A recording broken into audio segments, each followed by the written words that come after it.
దానికి ఇమీడియట్లీ తీరిపోతుంది.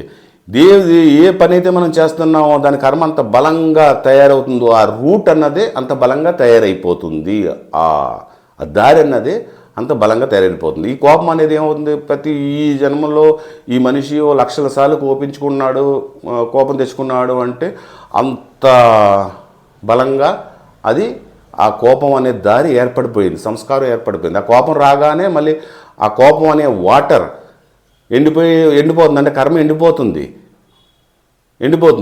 కానీ ఆ దారి అన్నది ఉండిపోతుంది. మళ్ళీ ఏమవుతుంది, ఈ 1,00,000 సార్లు 1,00,000 సార్లు ఈ జన్మలో కోపగించుకున్నాడు అనుకుందాం ఫర్ ఎగ్జాంపుల్ లెక్కకి.